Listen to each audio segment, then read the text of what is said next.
Masih ingat bintang Bajaj Bajuri, Jovanka Mardova yang perankan karakter Debbie? Jovanka Mardova Velin dikenal sebagai model dan pemain sinetron Indonesia berdarah Slovakia Minangkabau. Ia mampu berbicara dalam bahasa Inggris, Ceko, Slovakia, Minangkabau, dan Indonesia.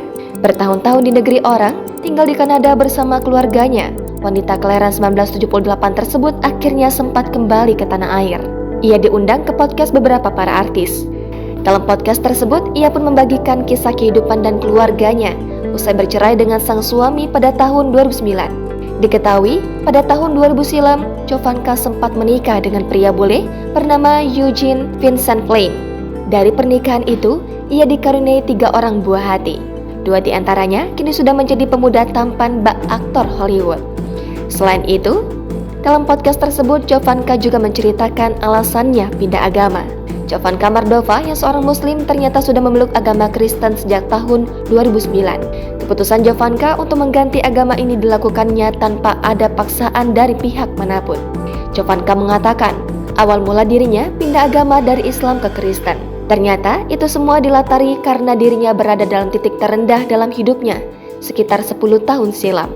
Saat itu, Jovanka harus bercerai dengan sang suami dan kembali ke Indonesia tanpa anak-anaknya. Wanita berumur 44 tahun itu tergerak hatinya karena didoakan oleh sahabatnya dari wanita-wanita Kristiani yang bahkan tak tahu perihal masalah yang dialaminya. Setelah pertemuan itu, ia semakin penasaran dengan agama Kristen dan memutuskan untuk ikut beribadah di hari Minggu. Jovanka merasakan kelegaan setelah ikut beribadah. Terlebih, ia tersentuh dengan sikap para jemaat yang satu persatu menghampirinya dengan memberikan dukungan dan menguatkannya. Setelah keluar dari gereja tersebut, ia kemudian memutuskan untuk pindah keyakinan dan menjadi seorang Kristiani. Lewat momen tersebut, ia serasa mendapatkan keajaiban dari Tuhan. Jangan lupa subscribe, share, komen, dan like ya!